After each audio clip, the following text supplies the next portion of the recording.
I don't think either of us could believe that the other was there.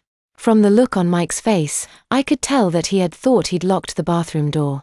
I could also tell that he was teetering on the edge of losing it, and what I would do next would either push him over that edge or possibly save him from a life of ridicule and shame.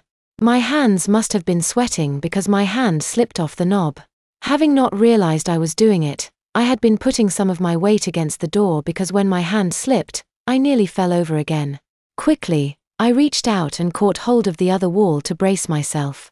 That is when Mike appeared to partially snap out of his shame-induced coma.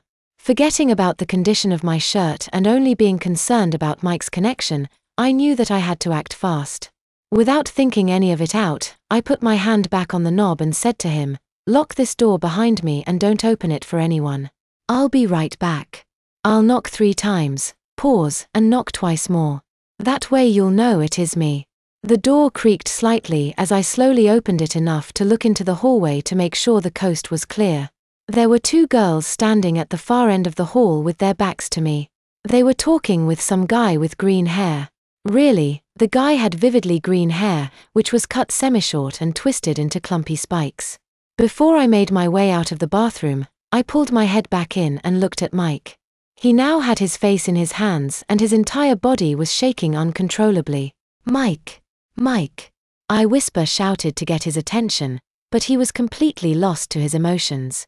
There was nothing else to do but hope that no one else tried to get into the bathroom while I went looking for his room and a dry pair of pants. I doubt if I was gone more than 5 minutes, but I'm sure to Mike, it must have felt like a million years. I got lucky. The first bedroom I looked in, I knew right away was Mike's.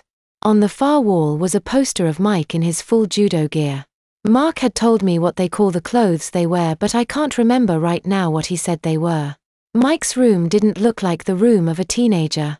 I was expecting posters on all of the walls, clothes scattered all over the floor, and well, I guess I was expecting a slightly more mature version of my friend Sean's room. But Mike's room was the exact opposite of Sean's room. It was clean, tidy, and best of all, it didn't reek of stale pee. There was no dresser in Mike's room, so I had no idea where he kept all his socks, t-shirts, and underwear. I did find a pair of pants hanging inside the closet, which is what I had come for. Upon returning, I tried the knob.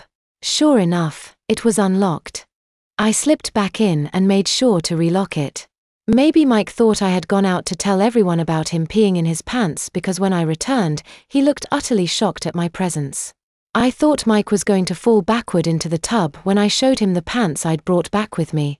They weren't khakis, but they were nearly the same color and no one would know that he'd changed pants.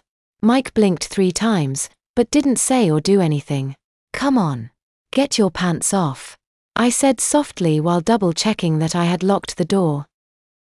He opened his mouth and I saw his lips move, but not even so much as a squeak came out. Mike didn't look like a boy who was entering his teen years. As the tears continued to flow from his glassy eyes, I couldn't help but think how much he reminded me of little Damien. I moved toward Mike and he must not have expected me to do that because that's when he did fall backward into the tub and hit his head. I helped him back out of the tub and just like a young child who's hurt himself, Mike again began crying and holding his head. Boy, Mike is having a ghastly introduction into his teen years. I thought to myself as I tried to calm him down. Another thought crept into my mind.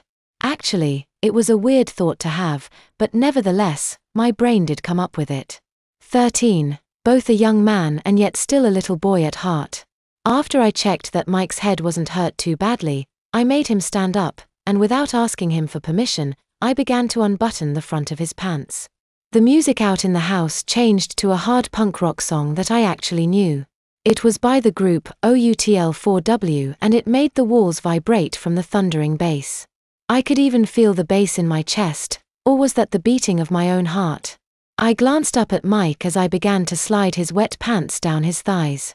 He wasn't looking at me, but instead, he was looking straight up at the ceiling light as thought he was trying to hide his eyes from me and the situation.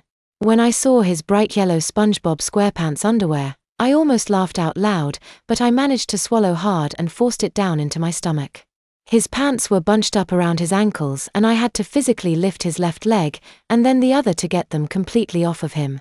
The whole time, Mike continued to stare at the ceiling, So, without any hesitation, I reached back up and pulled down his SpongeBob underwear, exposing his nudity to me. That's when I saw that, unlike Damien, Mike had already begun puberty. The majority of Mike's body didn't show the normal signs of puberty, but beneath his pee-soaked underwear was all the evidence that Mike was changing. Actually, I think he had more hair down there than I did, however, and this may have been due to him being wet and cold, but his plumbing didn't seem to be much bigger than Damien's.